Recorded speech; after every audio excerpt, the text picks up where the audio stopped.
तो स्टार्ट करते हैं। तो हमने लास्ट लेक्चर में अपना इलेक्ट्रिसिटी के कुछ इंपॉर्टेंट टॉपिक्स खत्म कर लिए थे, जैसे कि हमने बात कर ली थी फ्लो ऑफ करंट के बारे में, direction of the electric current के बारे में बात कर ली थी, है ना। इन सब के बारे में बात कर ली थी। अब हमें बात करनी है कि जब जब कोई सेल या बैटरी या कोई पोटेंशियल डिफरेंस ना हो तब इलेक्ट्रॉन कैसे मूव करते हैं, और जब एक सेल या बैटरी होती है और या एक पोटेंशियल डिफरेंस होता है तब हमारी जो इलेक्ट्रॉन्स है वो कैसे मूव करते हैं, उसके बारे में हमें बात करनी है। और उसके बाद फिर हम आज की क्लास में सबसे इंपॉर्टेंट टॉपिक इस चैप्टर का करेंगे, वो है ओम्स लॉ। ठीक है, Ohm's law is the most important thing, most important topic in this chapter. ठीक है, जो ओम्स लॉ है वो सबसे इंपॉर्टेंट है, उसके बेसिस पे न्यूमेरिकल्स भी बनते हैं, उसके बेसिस पे क्वेश्चन भी बनते हैं। ठीक है, तो ओम्स लॉ बहुत इंपॉर्टेंट है। तो स्टार्ट करें। स्टार्ट करें। तो सबसे पहले बात करते हैं कि जब हम मतलब electric current flow in a wire, ठीक है, तार में विद्युत धारा का प्रभाव, ठीक है, कैसे हो, ठीक है, समझो। लेट सपोज एक मेटल वायर है, ये मैं ड्रॉ कर रहा हूं, एक मेटल वायर है, ये एक मेटल वायर है, ठीक है, इसमें इलेक्ट्रॉन्स है, क्या है, बहुत सारे इलेक्ट्रॉन्स, क्या है, बहुत सारे इलेक्ट्रॉन्स, ठीक है। तो जब बहुत सारे इलेक्ट्रॉन्स होते हैं, ठीक है, जब क्या होते हैं, बहुत सारे इलेक्ट्रॉन्स होते हैं और इसके ऊपर यहाँ पे कोई भी बैटरी या कोई भी सेल ना लगाओ, यहाँ पे कोई बैटरी या सेल ना लगाओ, ठीक है, सेल या बैटरी ना लगे होने से क्या होगा, कोई पोटेंशियल डिफरेंस ही नहीं होगा। और अगर कोई पोटेंशियल डिफरेंस नहीं होगा तो जो हमारे इलेक्ट्रॉन्स है वो रैंडमली मूव करेंगे, क्या करेंगे, रैंडमली मूव करेंगे। जब तक हमारे इस सर्किट में कोई भी सेल या बैटरी नहीं होगी या कोई भी पोटेंशियल डिफरेंस नहीं होगा तब तक जो हमारे इलेक्ट्रॉन्स है वो रैंडमली मूव करेंगे, ठीक है। बट जैसे ही हमने यहाँ पे एक सेल या एक बैटरी लगा दी, जैसे हमने एक सेल या बैटरी लगा दी तो हमारा जो मूवमेंट होगा वो कैसे होगा, वो नेगेटिव टू पॉजिटिव होगा। क्यों होगा नेगेटिव टू पॉजिटिव, इसलिए होगा क्योंकि देखो जो इलेक्ट्रॉन्स निकलेंगे वो इसके नेगेटिव टर्मिनल से निकलेंगे, ठीक है, और किधर जाएंगे, पॉजिटिव की तरफ मूव करेंगे, ठीक। क्यों करेंगे, क्योंकि पॉजिटिव नेगेटिव को क्या करता है, अट्रैक्ट करता है, और नेगेटिव नेगेटिव को क्या करता है, रिपेल करता है। तो नेगेटिव की साइड से इलेक्ट्रॉन क्या होंगे, रिपेल होंगे, और पॉजिटिव की साइड पे क्या होंगे, इलेक्ट्रॉन अटैक होंगे। इसीलिए ये मूवमेंट होता रहेगा, ठीक है। मतलब कि जो ये नेगेटिव है वो क्या करेगा, ये इलेक्ट्रॉन्स को धक्का देगा, और जो पॉजिटिव है वो क्या करेगा, इनको अपनी तरफ खींचेगा, क्या करेगा, इनको अपनी तरफ खींचेगा। तो मैं बस हाँ, तो इस तरीके से जो हमारा इलेक्ट्रॉन है, इस तरीके से जो हमारा इलेक्ट्रॉन है वो एक इस मेटल वायर में मूव करेगा। जब कोई बैटरी या कोई सेल नहीं लगा होगा हमारे उसमें मेटल वायर के साथ, तब जो हमारे इलेक्ट्रॉन्स है वो रैंडमली मूव करेंगे। बट जैसे यहाँ पे कोई सेल, बैटरी या पोटेंशियल डिफरेंस लग जाएगा तो उसकी वजह से क्या होगा, जो हमारे इलेक्ट्रॉन्स है वो नेगेटिव से पॉजिटिव की तरफ मूव करना स्टार्ट कर देंगे। बात समझ में कि जब सेल या बैटरी नहीं होंगे तो रैंडमली मूव करेगा, जब सेल और बैटरी होगी तो नेगेटिव टू पॉजिटिव मूव करेंगे। और नेगेटिव टू पॉजिटिव क्यों करेंगे, क्योंकि नेगेटिव क्या करेगा, इलेक्ट्रॉन्स को धक्का देगा, क्या करेगा, रिपेल करेगा, क्या करेगा, रिपेल करेगा, और पॉजिटिव क्या करेगा, इलेक्ट्रॉन्स को अट्रैक्ट करेगा, खींचेगा, ठीक है। तो इस तरीके से यहाँ पे मूवमेंट होगी। ये बात समझ में आ गई कि किस तरीके से जो इलेक्ट्रॉन्स होता है या इलेक्ट्रिक करंट होता है वो एक मेटल वायर में से फ्लो करता है। बात समझ में आ गई। तो अब आगे बढ़ते हैं, ठीक है। अब हमारा जो नेक्स्ट टॉपिक है, लिखवाने के लिए कुछ नहीं था, समझ में आ गया ना, बस इसी अंडरस्टैंडिंग को माइंड में रखनी है कि किस तरीके से इलेक्ट्रिक में काम करता है, ठीक है। जब पोटेंशियल डिफरेंस या बैटरी नहीं होगी तो रैंडमली मूव करेगा, जब होगी तो नेगेटिव टू पॉजिटिव मूव करेगा। बात समझ में आ गई, हाँ, ठीक है। तो अब हमारा जो नेक्स्ट टॉपिक है वो है इलेक्ट्रिक सर्किट। बोल रहा था बराबर, इलेक्ट्रिक सर्किट। तो ये इलेक्ट्रिक सर्किट क्या होती क्या है, ठीक है, इलेक्ट्रिक सर्किट ये होती क्या है। और सिंपल लैंग्वेज में अगर मैं बताऊं इलेक्ट्रिक सर्किट क्या होता है, ये करंट के फ्लो करने का एक हाईवे होता है। क्या होता है, करंट के फ्लो करने का हाईवे होता है, जिसमें करंट क्या करता है, कंटिन्यूअसली फ्लो करता रहता है। ठीक है, क्या है, हाईवे है जहां पे करंट क्या करता है, कंटिन्यूअसली फ्लो करता है। समझ में आ गया, समझ में आ गया। तो इसको हिंदी में क्या बोला जाता है, इसको हिंदी में बोला जाता है विद्युत परिपथ। क्या बोला जाता है, विद्युत परिपथ, परिपथ बोला जाता है। ठीक है, तो मैं लिखवा देता हूँ और हिंदी में मैं डिक्टेट कर रहा हूँ। ठीक है, तो जो भी हिंदी में लिखते हैं वो मैं बोल रहा हूँ और जो इंग्लिश में लिखते हैं मैं यहाँ पे लिख रहा हूँ बोर्ड पे। ठीक है, सही रहेगा ना, वो फटाफट बोलता भी जाऊंगा और तो लिखते रहेगा। ठीक है, तो देखो, किसी सेल किसी सेल किसी सेल या बैटरी किसी सेल या बैटरी किसी सेल या बैटरी के दो टर्मिनलों के दो टर्मिनलों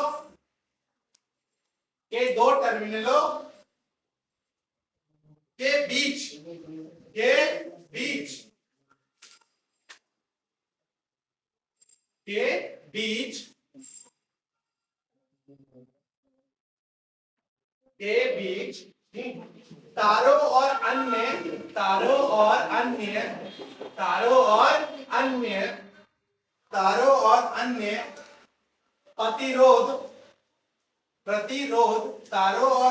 प्रतिरोध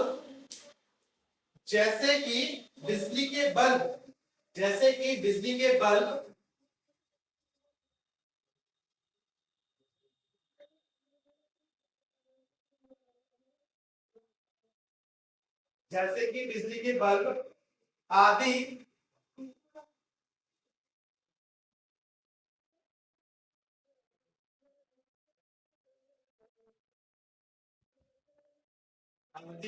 ठीक है, और एक और एक और एक और एक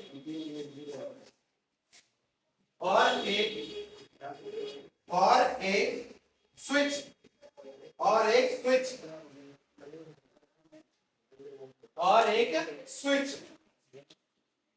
और एक स्विच से युक्त स्विच से युक्त स्विच से युक्त स्विच से युक्त एक नियंत्रण एक नियंत्रण एक नियंत्रण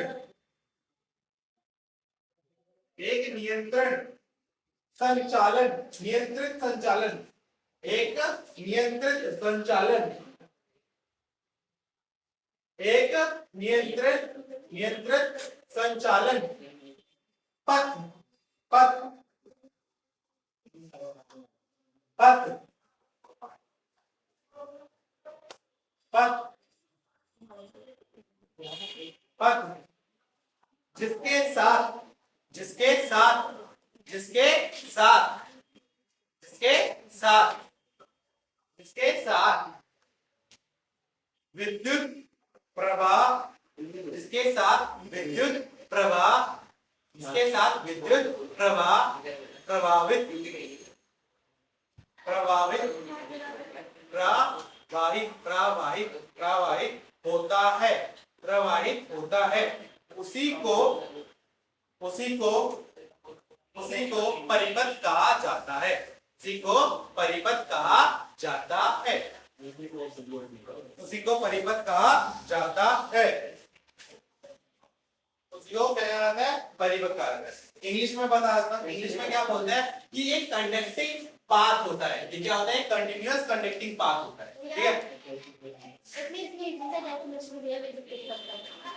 ठीक है अब देखो ये सर्किट क्या होता है एक कंटिन्यूअस कंडक्टिंग पाथ होता है कंडक्टिंग का मतलब जो अपने अंदर में से इलेक्ट्रिसिटी को पास करने देते है ना जिसमें की वायर्स होती है व्हिच कंसिस्ट वायर्स ठीक है अदर रेजिस्टेंस और बाकी रेजिस्टेंस क्या होता है आगे आगे पढ़ाऊंगा रेजिस्टेंस की डेफिनेशन में दूंगा रेजिस्टेंस एक ऐसा मटेरियल होता है जो इलेक्ट्रिसिटी को पास होने से रोकता है ठीक है रेजिस्टेंस लाइक इलेक्ट्रिक बल्ब क्या करेगा इलेक्ट्रिसिटी को अपने अंदर कंज्यूम करने लगेगा ना तो एक तरह का रेजिस्टेंस होगा वो भी ठीक है फिर एंड अ स्विच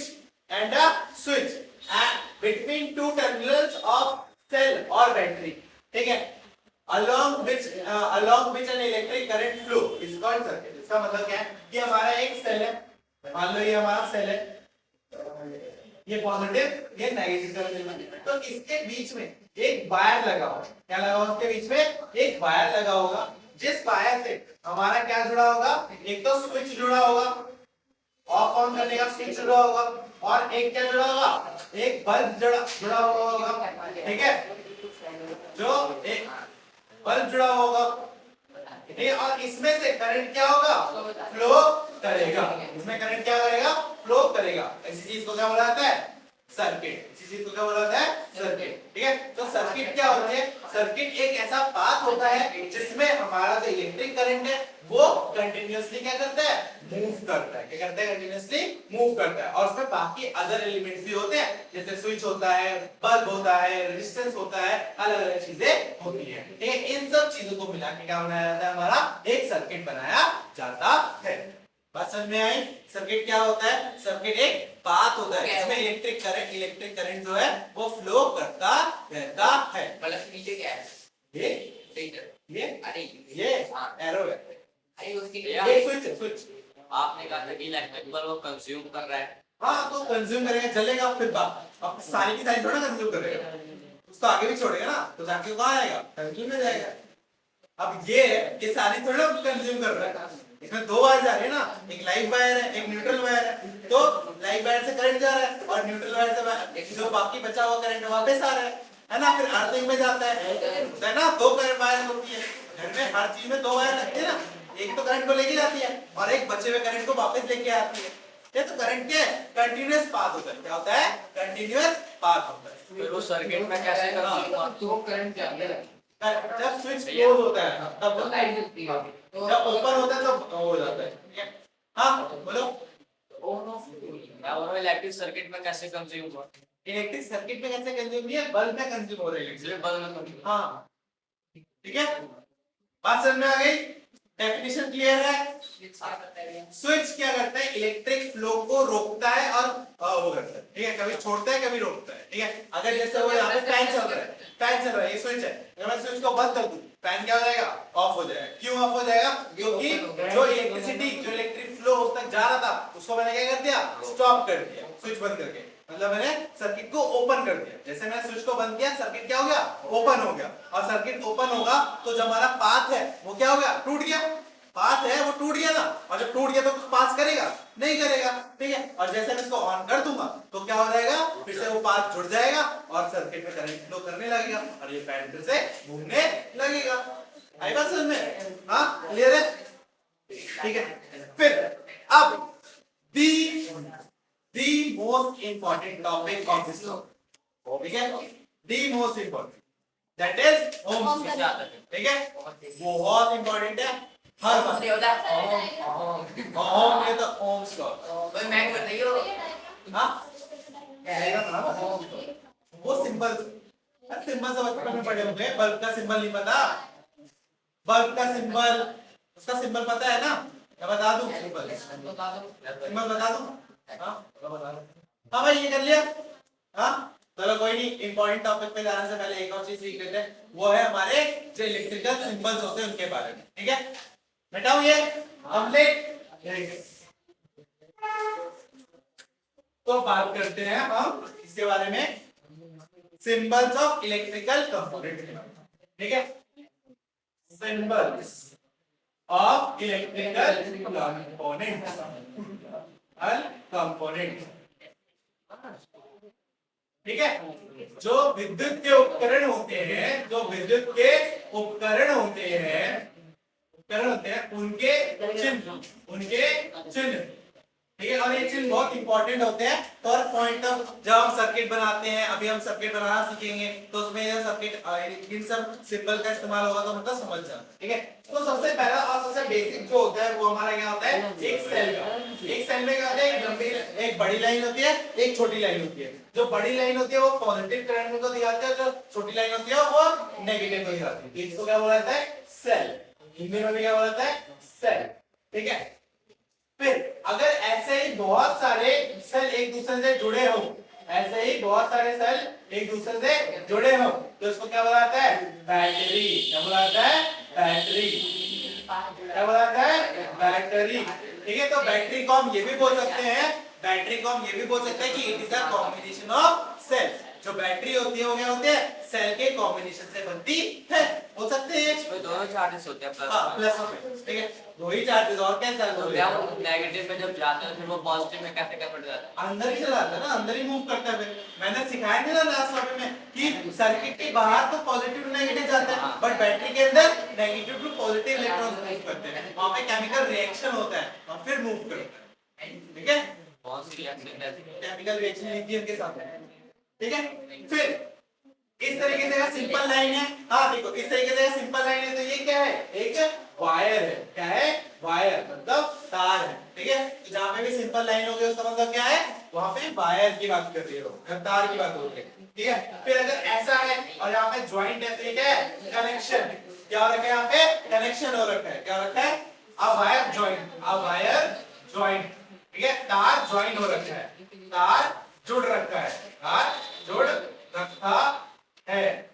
ठीक है, फिर अगर ऐसे है और इस तरीके से है तो इसका मतलब क्या है कि यहाँ पे तार जुड़ा नहीं है एक दूसरे से, तार एक के ऊपर से एक निकल जा रहा है बट एक दूसरे का कनेक्शन नहीं हो रखा। ठीक है, इसका मतलब अब wire crossing, wire crossing without touching, wire crossing without touching, without touching. हाँ क्या क्या ये जो सिंबल है वो क्या है? यहाँ पे दो वायर्स एक दूसरे को क्रॉस कर रही हैं बट एक दूसरे को टच नहीं कर रही। वो ऐसे हाँ, ठीक है, तो बोल रही थी तार, दो तारे एक दूसरे को तो दो तारे एक दूसरे को क्या कर रही है? गान पढ़िए क्रॉस कर रही है। क्या कर रही है? क्रॉस कर रही है,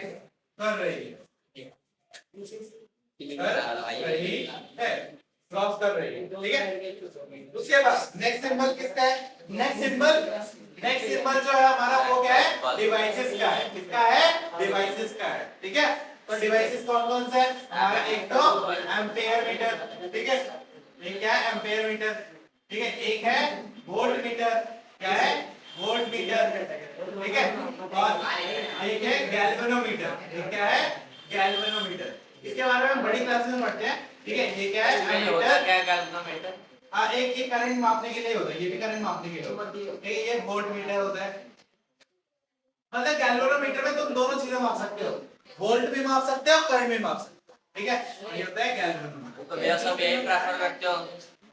हाँ, अरे कभी कभी हमें स्पेसिफिक भी लगाना पड़ता है, जहाँ पे सिर्फ वोल्टेज चाहिए हो, है ना, तो वहाँ पे बोर्ड पे बोर्ड पर रहता है। अरे तो ये तो बस सिंबल है भाई, हम सिंबल की बात कर रहे हैं, हम लगा रहे हैं। ठीक है, इसके बाद देखो, इसके बाद क्या है हमारा? स्विच। स्विच बोला था ना, तो देखो स्विच का डायग्राम ऐसा होता है। ठीक है, इस तरीके से है, तो ये कौन सा स्विच है? Open switch. क्या है? ओपन स्विच या ओपन सर्किट। ठीक है, ओपन सर्किट बोलेंगे या तो ओपन स्विच बोलेंगे। ठीक है, रेजिस्टेंस अभी बता रहा हूँ, भाई आने तो दो। ठीक है, फिर अगर इस तरीके से है तो मतलब क्लोज स्विच है। क्या है? क्लोज स्विच है। क्या है? Close switch. ठीक है, स्विच ओपन है, स्विच बंद है, स्विच ओपन है, स्विच बंद है। ठीक है, स्विच ओपन हो जाएगा तो करंट कैसे पास करेगा? यहाँ से फ्लो करेगा, है ना, जब बंद होगा तो फ्लो करेगा। ठीक है, उसके बाद क्या है कि अगर इस तरीके का सिंबल दिखता है इसका मतलब क्या है? रेजिस्टेंस। क्या है? रेजिस्टेंस। रेजिस्टेंस को क्या बोलते हैं? प्रतिरोध। प्रतिरोध। ठीक है, क्या बोलते हैं? प्रतिरोध। उसके बाद देखो बल्ब ऐसे बनता है हमारा, अगर इस तरीके से है तो ये क्या है? Electric bulb. क्या है? Electric bulb. ठीक है, इलेक्ट्रिक बल्ब, बिजली का बल्ब।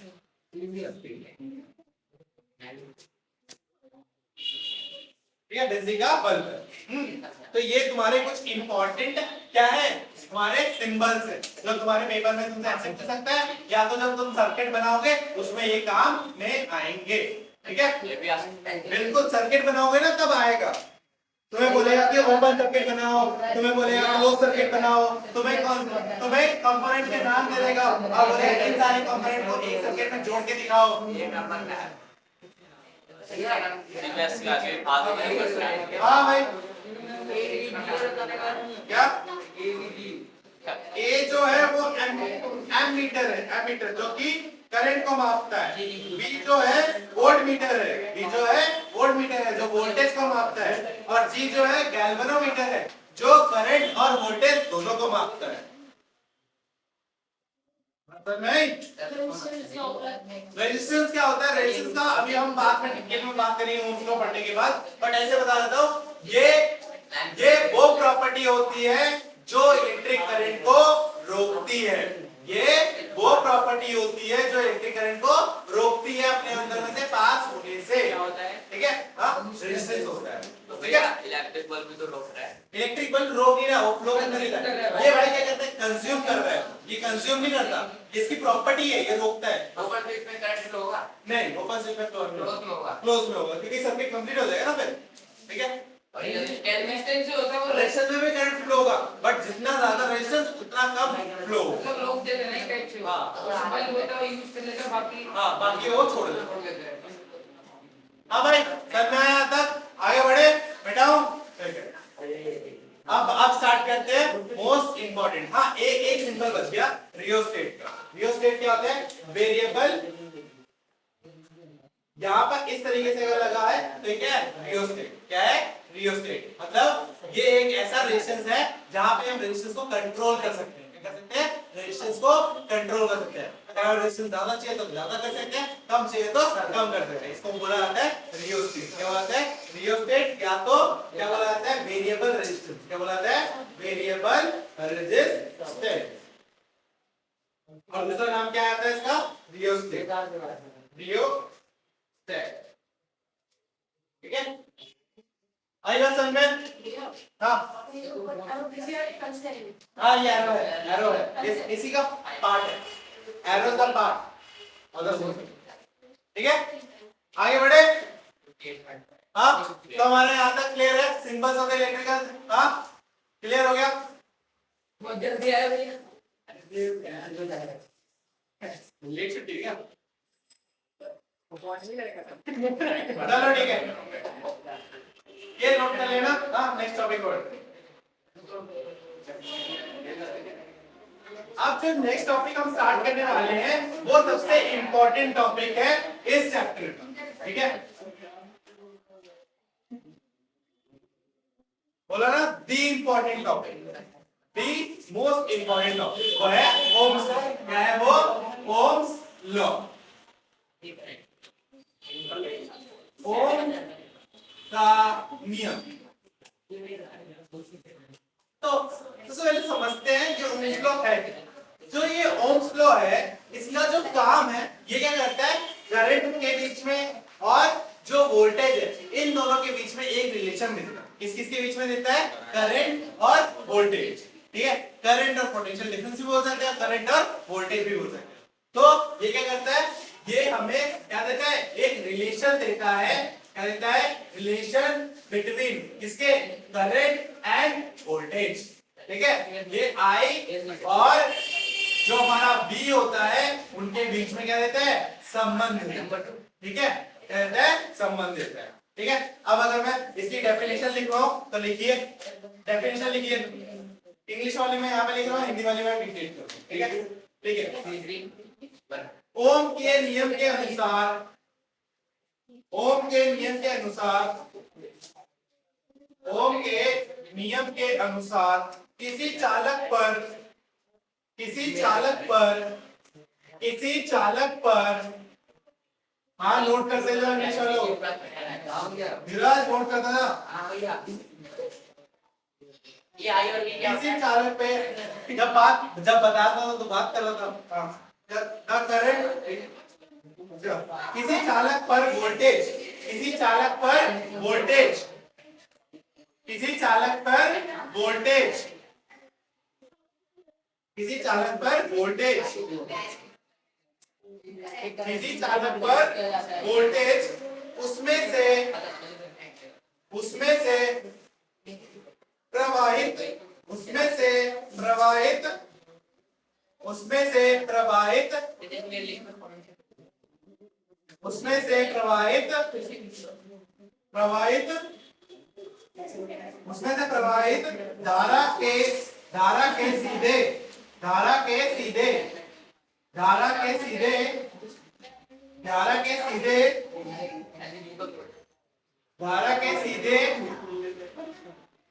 धारा के सीधे आनुपातिक होता है आनुपातिक होता है आनुपातिक होता है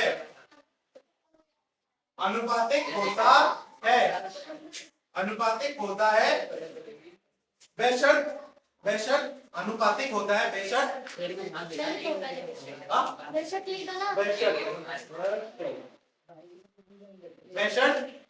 बेशर्त सभी भौतिक स्थितियां और तापमान सारी भौतिक स्थितियां और तापमान स्थिर रहे तो डेफिनेशन लिख लिया अब समझते हैं ठीक है तो ओम्स कहता क्या है ओम्स ये बोलता है कि जब हमारा जो करंट है वो किसी कंडक्टर में से पास होता है तो हमारा करंट है वो किसी कंडक्टर में से पास होता है तो उसकी जो इंटेंसिटी होती है वो डायरेक्टली क्या होती है प्रोपोर्शनल होती है क्या होती है डायरेक्टली प्रोपोर्शनल होती है किसके उसके पोटेंशियल डिफरेंस के इसका मतलब क्या है इसका मतलब ये है कि मेरा जो आई है मेरा जो करंट है वो क्या है डायरेक्टली प्रोपोर्शनल है इसके पोटेंशियल डिफरेंस के है पोटेंशियल डिफरेंस के ठीक है अगर और प्रोपोर्शनलिटी का मतलब तो समझते हो अगर मैं एक चीज को बढ़ाऊंगा तो दूसरी चीज भी क्या हो जाएगी बढ़ जाएगी तो ओम्स लॉ ने ये बात हमें बताई थी कि अगर कोई कंडक्टिंग मटेरियल है और उसमें से हम कोई करंट पास करवा रहे हैं तो उसमें जितना करंट फ्लो होगा वो डायरेक्टली प्रोपोर्शनल होगा किसके पोटेंशियल डिफरेंस के मतलब जितने वोल्ट की हम बैटरी लगाएंगे उसके हिसाब से उसमें से करंट फ्लो करेगा अगर हम ज्यादा वोल्टेज वाला या ज्यादा पोटेंशियल डिफरेंस वाला सोर्स लगाएंगे तो ज्यादा करंट फ्लो करेगा अगर हम कम वोल्टेज वाला या कम पोटेंशियल डिफरेंस वाला अगर सोर्स या बैटरी लगाएंगे तो जो हमारा करंट होगा वो कम फ्लो करेगा समझ में आई तो करंट और पोटेंशियल डिफरेंस मतलब धारा और किसके बीच में धारा और वोल्टेज के बीच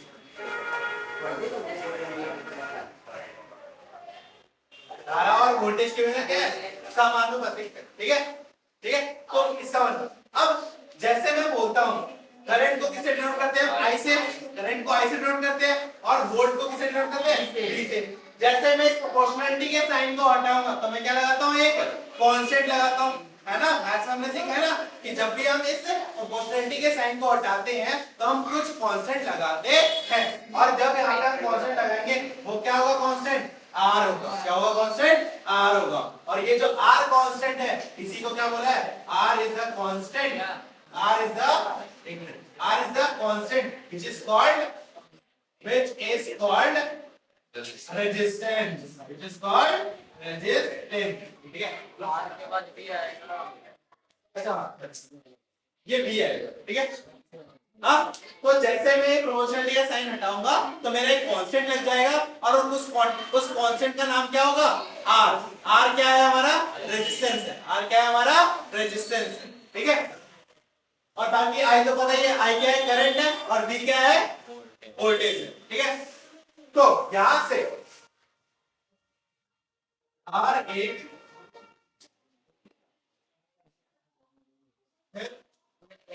निरंतर है इसे प्रतिरोध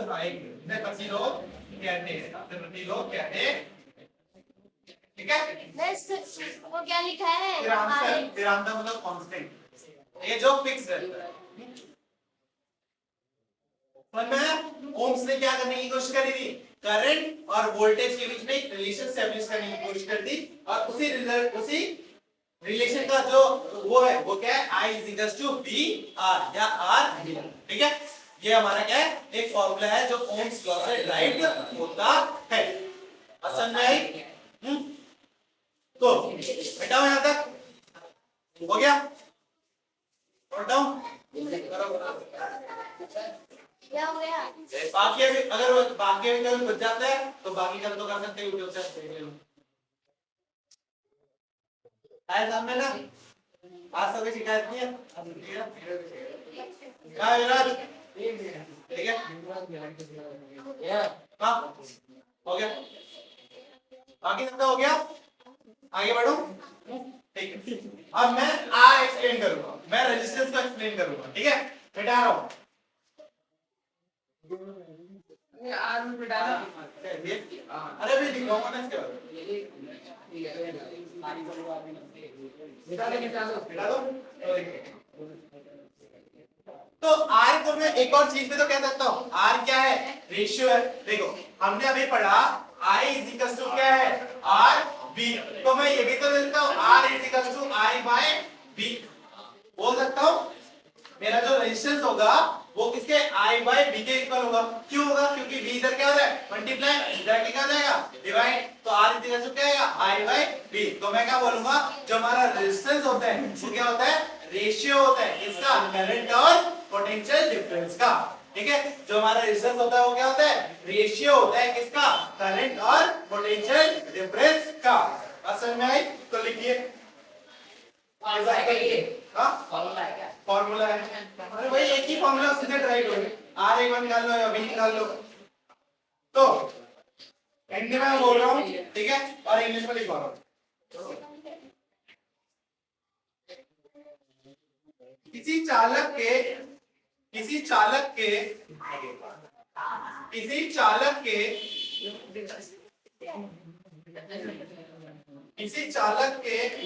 सिरों और किसी चालक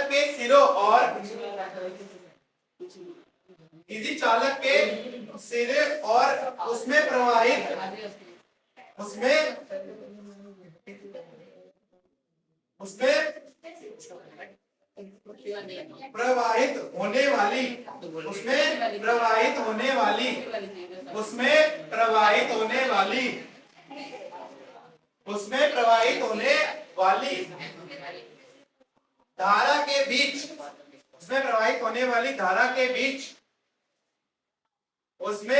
होने वाली धारा के बीच संभावित अंतर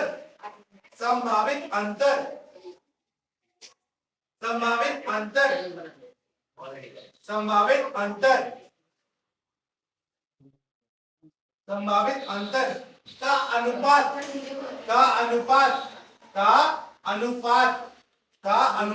एक स्थिर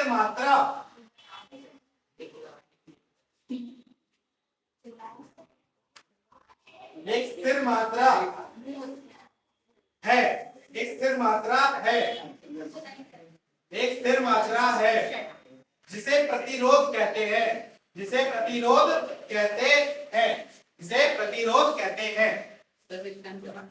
रेजिस्टेंस। तो इंग्लिश में क्या बोल रहा है डेफिनेशन, ये बोल रहा है द रेशियो ऑफ क्या, potential difference applied between two ends of a conductor and current flowing through it is a constant quantity called resistance. तो हमारा जो रेजिस्टेंस होता है वो क्या होता है, एक रेशियो होता है किसका, जो हमने अप्लाइड पोटेंशियल डिफरेंस दे रखा है और जो हमारा करंट उस सर्किट में फ्लो कर रहा है, उनके बीच का जब रेशियो निकालेंगे तो उससे हमें क्या मिलेगा, आर मिलेगा, और आर हमारा क्या है, रेजिस्टेंस है, ठीक है। आई बात समझ में? तो यही हमारा ओम्स लॉ था, ठीक है। तो ओम्स लॉ हमें दो इंपॉर्टेंट बातें सिखाता है, एक तो वो हमें रेजिस्टेंस के बारे में बताता है और दूसरा वो किसके बारे में बताता है कि I और V के बीच में क्या रिलेशन है।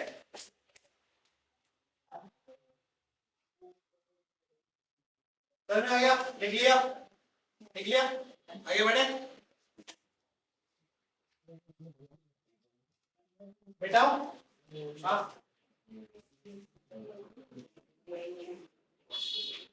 तो अब तक तो हमने बात करी ओम्स लॉ के रेजिस्टेंस के बारे में, इसके बारे में बात करी ओम्स लॉ के रेजिस्टेंस के बारे में।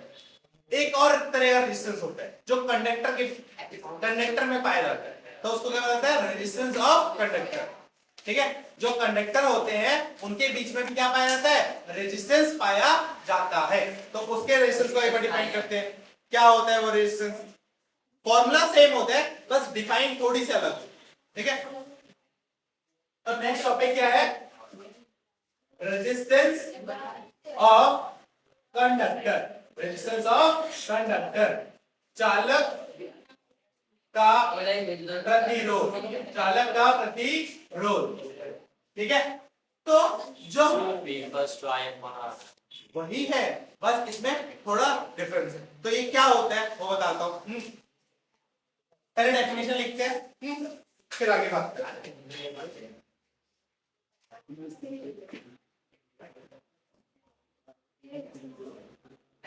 बोलो, लिखिए।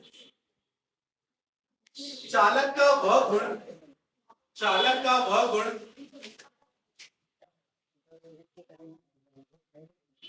चालक का वह गुण जो उसमें से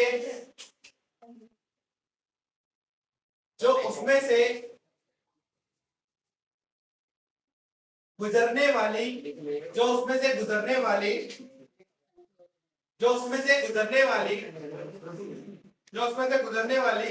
विद्युत की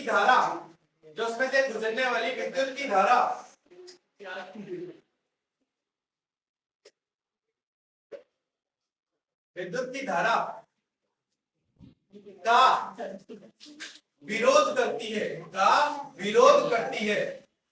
का विरोध करती है, उसे प्रतिरोध कहा जाता है, ठीक है। तो रेजिस्टेंस ऑफ कंडक्टर का मतलब ये है, जो हमारे पास कंडक्टर होता है, ठीक है, लेट्स सपोज ये कंडक्टर है, तो कंडक्टर के अंदर एक प्रॉपर्टी होती है, एक प्रॉपर्टी होती है जिससे कि उसमें से जो करंट फ्लो कर रहा है उसको क्या करता है, ये रोकता है, इसीलिए इसका नाम क्या दिया गया है, रेजिस्टेंस। क्या दिया है, रेजिस्टेंस का मतलब कंडक्टर सब में होता है, ठीक है। रेजिस्टेंस थोड़ा बहुत हर मेटल में मिलता है, ठीक है। अब वुड में क्या होता है, रेजिस्टेंस बहुत ज्यादा होता है, इसलिए कोई करंट पास ही नहीं होता, और मेटल में होता है रेजिस्टेंस बहुत कम होता है, इसकी वजह से पास हो जाता है, ठीक है। तो खेल किसका है, रेजिस्टेंस का है। तो रेजिस्टेंस क्या है, एक ऐसी प्रॉपर्टी है किसी भी मटेरियल की जो कि उसके अंदर में से पास होने वाली इलेक्ट्रिसिटी को क्या करता है, रोकता है, पास होने नहीं देता है, इसी को क्या बोला जाता है, रेजिस्टेंस बोला जाता है, ठीक है। और रेजिस्टेंस का फॉर्मूला क्या होता है, रेजिस्टेंस इज इक्वल्स टू, वही फॉर्मूला हमने पढ़ लिया, resistance is equals to potential difference upon में क्या, अपॉन में करंट, ठीक है। प्रतिरोध, ठीक है, ये क्या आ जाएगा हमारा, संभावित क्या, इसमें तो आई भी है, इससे पहले वाले में आई भी आई है, DI तो आर का है ना, इसमें आर DI कौन है,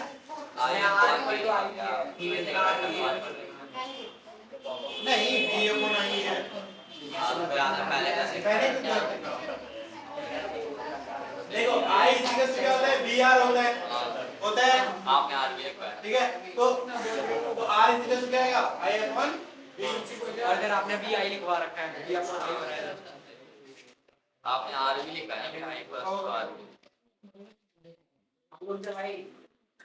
अच्छा ठीक है, वो क्या हुआ कि इन्होंने क्या बोला, पोटेंशियल डिफरेंस में क्या होगा, प्रोपोर्शनल होगा करंट, ठीक है। मतलब अगर I के प्रोपोर्शनल है तो V भी तो उसका प्रोपोर्शनल होगा ना, तो अगर V से प्रोपोर्शनल होगा तो जो कांस्टेंट टाइम का आएगा तो R I लिख सकते हैं, ठीक है। फिर अगर R की वैल्यू निकालेंगे तो क्या आएगा, V अपॉन I, ठीक है। तो इस तरीके से होगा, ठीक है। पहले वहां पे क्या लिया था, I is proportional to V, ठीक है, बट इसको हम V proportional to V I लिख सकते हैं ना, तो जब प्रोपोर्शनलिटी के साइन को हटाएंगे तो लग जाएगा, तो यहाँ पे क्या रहेगा हमारा potential difference V by I, ठीक है।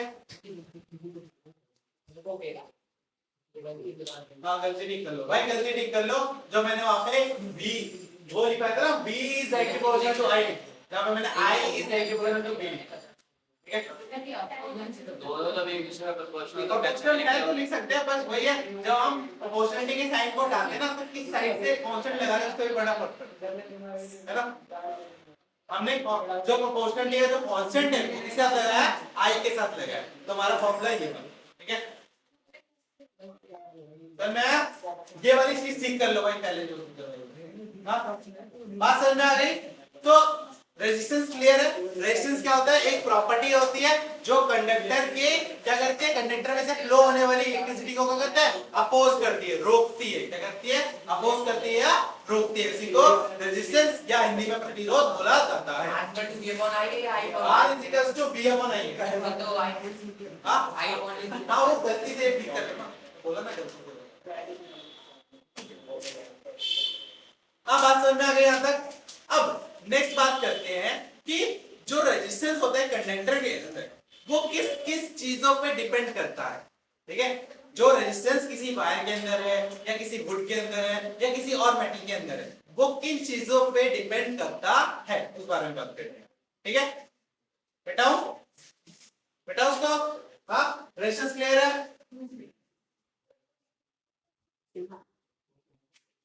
तो नहीं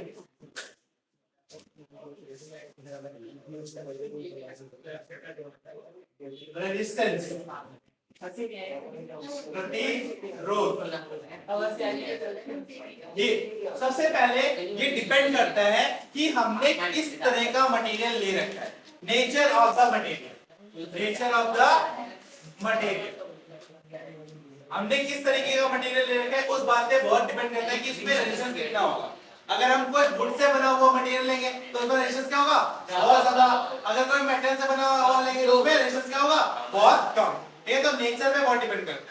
फिर डिपेंड करता है कि टेंपरेचर कितना है, टेंपरेचर कितना है। टेंपरेचर ज्यादा होगा तो रेजिस्टेंस ज्यादा होगा, टेंपरेचर कम होगा तो रेजिस्टेंस नहीं, सॉरी उल्टा, अगर टेंपरेचर कम होगा ठीक है तो रेजिस्टेंस ज्यादा होगा, टेंपरेचर ज्यादा होगा तो रेजिस्टेंस। ठीक है, नेक्स्ट जो है वो क्या है, एक्सपेरिमेंट करता है थिकनेस में। टेंपरेचर देखो, अगर टेंपरेचर अगर हमारा ज्यादा होगा, टेंपरेचर ज्यादा होगा तो रेजिस्टेंस पावर क्या होगी, ज्यादा होगी। ठीक है, और अगर हमारा टेंपरेचर कम होगा तो रेजिस्टेंस पावर क्या होगी, कम।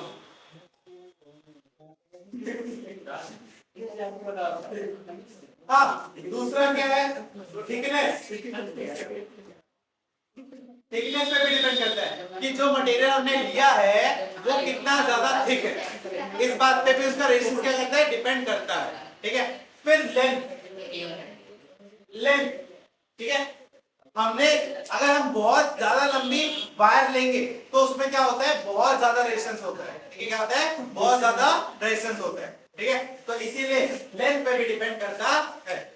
समझ आ गया। तो इन चार चीजों पे क्या करते हैं, हमारे रेजिस्टेंस डिपेंड। हां क्या थिकनेस, आज थिकनेस ज्यादा मोटी होगी तो रेजिस्टेंस ज्यादा होगा, थिकनेस कम होगी तो रेजिस्टेंस कम होगा। ठीक है, क्वेश्चन क्या आएगा भैया, डिपेंड करता है इनके ऊपर भैया रेजिस्टेंस इन फैक्टर्स पे डिपेंड है। या बोलेगा कि अगर हम टेंपरेचर बढ़ाएंगे तो रेजिस्टेंस में क्या फर्क पड़ेगा, अगर हम रेजिस्टेंस कम करेंगे, अगर टेंपरेचर कम करेंगे तो क्या होगा, है ना, क्या होगा, रेजिस्टेंस कम हो जाएगा। रेजिस्टेंस अगर कम होगा तो टेंपरेचर कम होगा, रेजिस्टेंस अगर ज्यादा होगा तो टेंपरेचर भी ज्यादा होगा।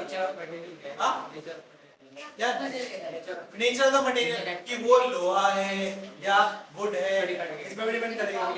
हां थिकनेस अगर ज्यादा मोटा होगा ठीक है तो क्या होगा, उसमें रेजिस्टेंस तो ज्यादा होगा, अगर पतला होगा छोटा होगा तो और लेंथ ज्यादा होगी तो रेजिस्टेंस भी ज्यादा होगी, लेंथ कम होगी तो रेजिस्टेंस भी कम। टेंपरेचर अगर ज्यादा होगा तो रेजिस्टेंस भी ज्यादा। रेजिस्टेंस डिपेंड्स अगर टेंपरेचर ज्यादा हो तो रेजिस्टेंस कम होगा ना, या हां एक दो काम करते हैं।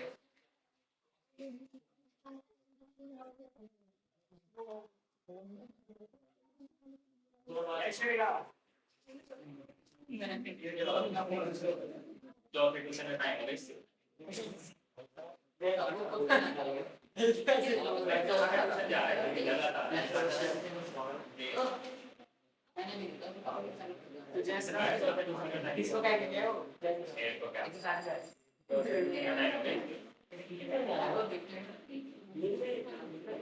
हाँ अगर टेम्परेचर बढ़ेगा तो रेजिस्टेंस बढ़ेगा। अभी तो बोल रहे अभी हैं तो मैं तब से टेम्परेचर कम बोल रहेगा। तू मेरे को कंफ्यूज कर रहा है। आपने कंफ्यूज कर दिया। मैंने बोला था देखो रेजिस्टेंस ज्यादा तो टेम्परेचर ज्यादा, ठीक है, थिकनेस ज्यादा तो रेजिस्टेंस ज्यादा, यही बोला था मैंने, लेंथ ज्यादा तो ठीक है। आप वही कंफ्यूज कर रहा है बार बार, कुछ टर्म्स होते हैं ना कंफ्यूजन होता है तो वैसे मेरा ऐसे कंफ्यूजन है क्या? ये क्लियर है भाई?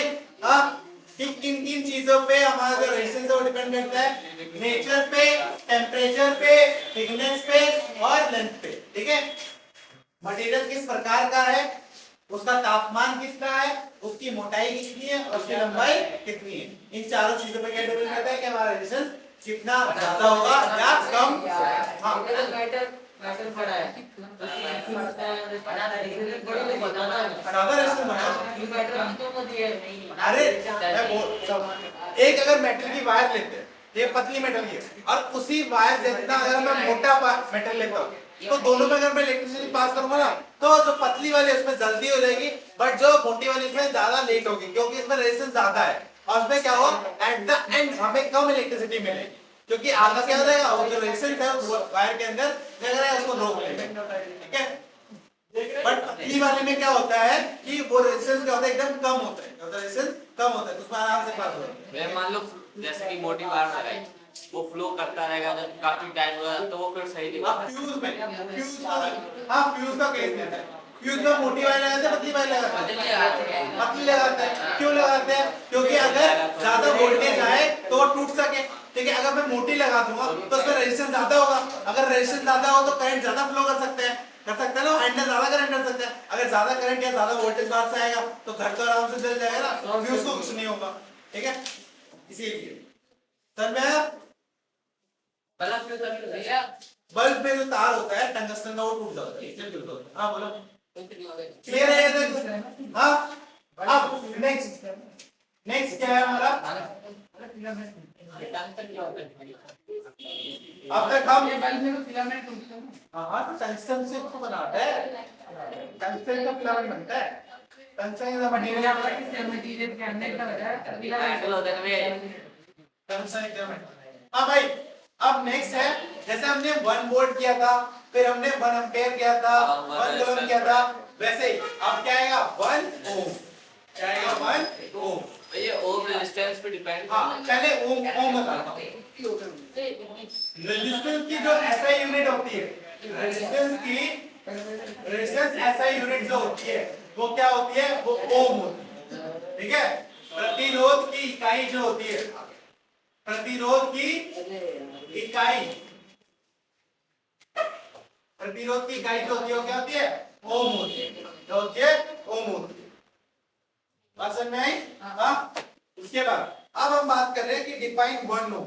अब हमें डिफाइन करना है कि 1 ओम क्या होता है, डिफाइन 1 ओम। जैसे हमने 1 वोल्ट डिफाइन किया था, 1 एम्पेयर डिफाइन किया था, ठीक है, 1 ओम डिफाइन करेंगे उसमें, ठीक है। फिर वही मैं इंग्लिश में लिखवा रहा हूं और हिंदी में डिक्टेट कर रहा हूं। लिखिए 1 ओम, 1 ओम,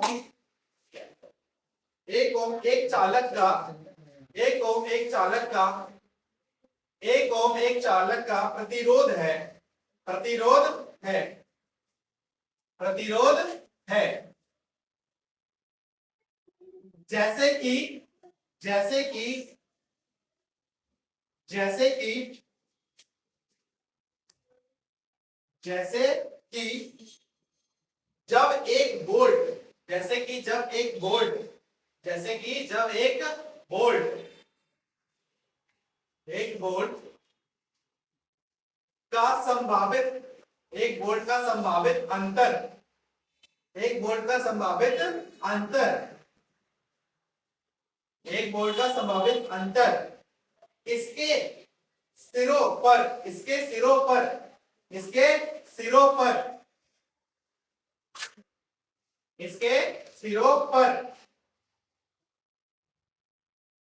इसके सिरों पर लगाया जाता है, लगाया जाता है, लगाया जाता है, तो लगाया जाता है तो 1 एम्पियर, तो 1 एम्पियर, तो 1 एम्पियर की धारा, तो 1 एम्पियर की धारा, तो 1 एम्पियर की धारा, तो 1 एम्पियर की धारा इसके माध्यम से बहती है, 1 एम्पियर की धारा इस पर, इसके माध्यम से बहती है। क्या बोल रहे हो? फिर से बता दीजिए। हाँ, तो 1 ओम क्या होता है, 1 ओम रेजिस्टेंस क्या होता है, उस कंडक्टर के अंदर, कहीं कंडक्टर के अंदर की बात कर रही है कि कंडक्टर के अंदर अगर 1 ओम है, इसका मतलब क्या है कि उसमें से जो पोटेंशियल डिफरेंस होगा वो कितना अप्लाई करना पड़ेगा, 1 वोल्ट का, और 1 वोल्ट का जब पोटेंशियल डिफरेंस हम देंगे तो उसमें से कितना करंट पास होगा, 1 एम्पियर का। ठीक है, तो एक कंडक्टर के अंदर में से अगर मुझे एक एम्पियर का करंट पास करवाना है तो मुझे 1 वोल्ट क्या पोटेंशियल डिफरेंस देना पड़ेगा। बात समझ में आई? तो इसी चीज को क्या बोला जाता है, 1 ओम ऑफ रेजिस्टेंस। ठीक है, 1 वोल्ट, 1 एम्पियर को पास कराने के लिए 1 वोल्ट पोटेंशियल डिफरेंस लगेगा। ठीक है, और उसी को क्या बोला जाता है, 1 ओम। क्या बोला जाता है, 1 ओम। बनाएंगे नेता वो उसी को क्या आएगी, वो आएगी क्रिस्टल के वाले को लिख दिया रेजिस्टेंस। ये तो ओम वाला है। बात समझ में आ गई? दोनों एक दूसरे पे डिपेंड कैसे कर रहे हैं? हाँ, दोनों एक दूसरे पे डिपेंड कैसे कर रहे हैं? डिपेंड कैसे कर रही है भाई, आज दिवस में क्या होता है, रेजिस्टेंस क्या होता है, volt upon voltage upon current. ठीक है, तो अगर 1 वोल्ट करंट तो 1 वोल्ट वोल्टेज होगा तो करंट कितना होगा, 1 एम्पीयर, तो उससे क्या होगा हमारा 1 ओम। मतलब अगर मेरा 1 ओम है, इसका मतलब क्या है, 1 वोल्ट होगा और 1 एम्पीयर करंट होगा। ठीक है, ये होगा। बात समझ में आई? हाँ हाँ, तभी बोलते हैं कि समझ में नहीं आया। आता है, आता है, आता है। यहाँ तक क्लियर है? हाँ, 1 ओम हमारा क्या होता है ये बता लिया। ठीक है, अब लास्ट टॉपिक, लास्ट टॉपिक क्या है आज का, वो है चैप्टर चैप्टर में अभी हम सीरीज पढ़ेंगे, रेजिस्टेंस, सीरीज ऑफ रेजिस्टेंस पढ़ेंगे। न्यूमेरिकल है 1 ओम, ओ अच्छा, शॉर्ट लिखे ओ अच्छा, जल्दी में लिखो। हाँ भाई, क्लियर, मिटाऊं? हाँ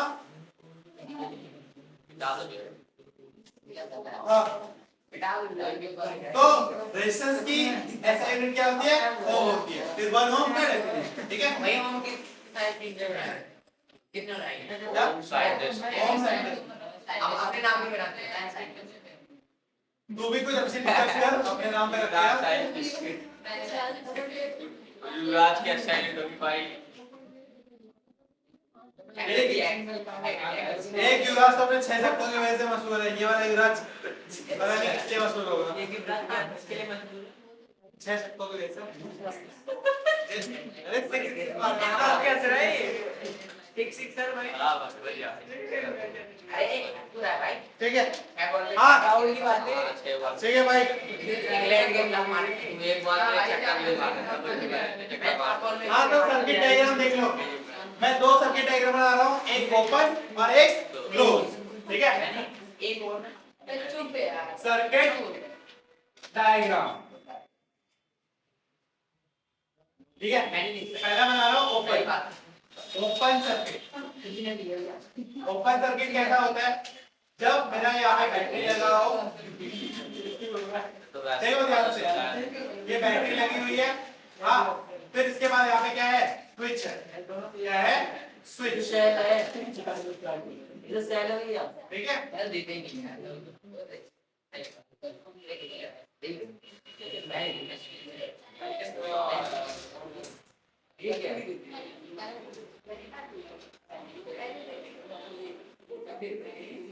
ठीक है, तो ये हमारी बैटरी हो गई, ये हमारा स्विच हो गया, ये हमारा बल्ब हो गया। ठीक है, अभी क्या है, स्विच हमारा ओपन है तो करंट फ्लो नहीं करेगा, करंट फ्लो नहीं करेगा तो बल्ब जलेगा नहीं, है ना। अब क्लोज सर्किट, एक minute, close circuit, close circuit क्या होगा, इसमें सेम यही सर्किट होगा, बस क्लोज होगा। ठीक है, बस ई क्या होगी, क्लोज होगी, क्या होगी, क्लोज होगी, ठीक है, ठीक है, ई हमारी क्या हो जाएगी, क्लोज, और की क्लोज हो जाएगी तो बल्ब क्या रहेगा, ग्लो करेगा, बल्ब क्या होगा, ग्लो करेगा। यहाँ पे स्विच क्लोज है इसीलिए बल्ब ग्लो कर रहा है, यहाँ पे की क्लोज नहीं है इसीलिए बल्ब ग्लो नहीं कर रहा। ये हमारा ओपन सर्किट है, ये हमारा क्लोज सर्किट है। नीचे लाइन के पीछे आपने वो बताने के लिए स्विच भैया हाँ दैट्स इट फॉर टुडे ये स्विच ऑफ ऑन ऑफ करते हैं वो क्या फिर ऑन करते हैं ना उसको जैसे ऑन ऑफ कर दे, अगर हम ऑफ कर रहे हैं तो ये हो रहा होगा, नहीं मिनी वर्जन हाथ से, अरे वो बोलते रहो हाथ से ऑफ कर रहे हो तो हम यहाँ पे स्विच खोल रहे होते हैं, ठीक है, और जब हम ऑन कर रहे होते हैं स्विच को बंद कर रहे होते हैं। की का सिस्टम क्या होता है की का सिस्टम ये की कौन सी की ना ये स्विच ही होती है की, वो तो पॉइंट होता है हाँ वही, अरे यही तो है, ऐसा होता है ना, तो ये क्लोज है, की हटा दी तो ओपन हो गई, ठीक है, ऐसे भी स्विच बनता है, ये भी स्विच है, ये ऊपर स्विच है और ऐसा होगा तो क्लोज स्विच होगा, ठीक है। ऐसे ना तो क्या सुना तो ये हमारा सर्किट डायग्राम है, क्लियर, हाँ ये ऑफ है ये on, switch off switch open होगा तो ऑफ होगा हमारा, जब स्विच बंद होगा तो हमारा जो बल्ब है वो ऑन रहेगा, हाँ भैया ये तो क्लियर है ओम तो ठीक है, आपने हाँ जो सब वीडियो जो वो रेगुलेटर होता है, हाँ जो तुम पूछ रहे हो ना रेगुलेटर, वो उस रेगुलेटर पे क्या लगा होता है, रियोस्टेट, अरे रियोस्टेट पढ़ाया था ना, रियोस्टेट पढ़ाया था ना, तो जब हम रेगुलेटर में फैन की स्पीड कम करते हैं तो उस फैन की स्पीड जब कम होती है इसका मतलब क्या होता है, हम रेजिस्टेंस को क्या कर रहे हैं, बढ़ा रहे हैं, तभी तो उसमें फैन तक जाने वाला जो करंट है वो क्या हो जाएगा, कम हो जाएगा, और जब हम उसकी स्पीड बढ़ाएंगे तो रियोस्टेट क्या करेगा, रेजिस्टेंस को कम करेगा, जिसकी वजह से जो इलेक्ट्रिक करंट है वो ज्यादा जाएगा और स्पीड क्या आएगी, ज्यादा आएगी। हाँ रेगुलेटर वही तो होता है रियोस्टेट वाला, अरे ये वाला है, ये लगा हुआ है ना, ठीक है, इसका रेगुलेटर होता है, हाँ एक मिनट, हाँ